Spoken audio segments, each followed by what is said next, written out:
What you have to understand about Charlie Kirk is the reason he dropped out of junior college at 18 years old is because he was discovered by a man named Bill Montgomery, who was a Tea Partier, a very rich, I think probably billionaire, who spotted him when he was in high school spouting free market conservative ideas and convinced him, became his mentor. This man was 72 years old, and he gave him $4.7 million to start Turning Point USA. And the first thing that Turning Point USA did, they started this in 2012. This is when Barack Obama was running for re-election, and a lot of the right were really fearful that he had the youth on their side. What they had was Rush Limbaugh, whose audience was much older. So what they decided they needed to do was take that Rush Limbaugh energy, right-wing talk radio, and get it with the young people, right? And get it on the campuses. And the right has always been angry that they feel college campuses are too liberal. So Turning Point USA was really started by the 72-year-old man, Bill Montgomery, but he was the face, Charlie Kirk. And what they did was they sent him onto campuses to try to argue for the free market. When that didn't really take off, he eventually turned to things that are easier to sell: racism, sexism, misogyny, just hate talk. But that started to make it take off. And during the pandemic, he really blew up. That is where he came from.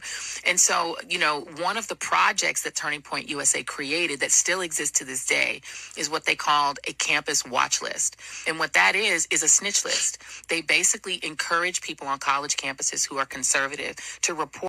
Okay, so this is Bill Montgomery, the dude who funded Turning Point USA, also founded it with Charlie Kirk.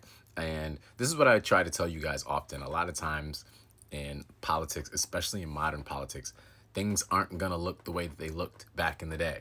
Everybody expects the racism and all of the bad stuff that's going to happen, that's happening, to look exactly how it looked like 1950. Oh, it doesn't look like how it did in 1950, so it's not existing. It's still happening. And, the whole point of Turning Point was they were trying to sell it as like some young people stuff with Candace Owens and this guy, Charlie Kirk. But really, it's just old people it's old people vibes trying to be repackaged, and it doesn't stand up when they actually have to speak to folks that are knowledgeable on what they talk about. So they put so much money. I mean, when you have $4.7 million, when you start out with that, this is what I'm saying. These folks are so funded. So when y'all come to me about, oh, how come you can't do this? These dude got $5 million running around, get to talk crazy. How could you travel to all those places anyway